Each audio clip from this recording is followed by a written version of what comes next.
இந்த எம்எல்ஏக்கள். அவங்க நமக்கு யாரு வந்து நம்மளும் புதுசு, அப்ப அவங்களுக்கு யதார்த்தமா நமக்கும் புதுசா இருக்கும். ஏன்னா இப்ப ஒரு மாற்றமா தான் விஜயை பார்த்திருக்காங்க, இன்னொரு அரசியல் கட்சியா பார்க்கல. அப்ப வந்து விஜயும் பெரிய ஒரு அரசியலை தலைக்குப்புறப்படுத்தி போடுற அளவுக்கு பெரிய பொலிட்டிக்கல் ரெவல்யூஷனை பத்தியும் பெருசா பேசல, ஒரு ஐடியாலஜியை பெரியா பேசல. அப்ப அவர்கிட்ட என்னன்னா ஏற்கனவே இருந்தவங்க மேல ஒரு அயற்சி, புதுசா ஒருத்தர் வந்தாருன்னா இவர் நல்லது செய்வாருன்னு மக்கள் நம்புறாங்க.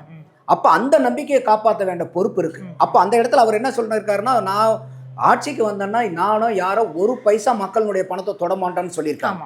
அப்ப அதுதான் மக்கள் அதை வந்து எதிர்பார்க்கறாங்க. அதுல நீங்க இந்த வாக்குறுதியில முன்ன பின்ன கொஞ்சம் குறைஞ்சு எச்சா இருந்தா கூட மக்கள் ஏத்துப்பாங்க. ஏன்னா எத்தனை பேருங்க எல்லாத்தையும் செஞ்சுட்டாங்க, அதை கூட அவங்களால சமாளிக்க முடியும். இப்ப திமுக சொன்னதெல்லாம் செஞ்சுட்டாங்களா அப்படிங்கிற கேள்வியை கூட கேட்டு அவங்க சமாளிச்சு அதுல வெளியே வர முடியும். ஆனா அந்த ஊழல் இல்லாத பாத்துக்க வேண்டியதுதான் தலையாய கடமை விஜய் அவர்கள். அதுதான் பெரிய சவாலா நான் பாக்குறேன். அப்போ இந்த ஆட்சியில் இருக்கக்கூடிய எம்எல்ஏக்கள் அவங்க கூட இருக்கக்கூடிய சுத்தி இருப்பாங்க பாருங்க, ஏன்னா அவங்க பண்ற அட்டகாசம் தான் ஜாஸ்தி இருக்கும்.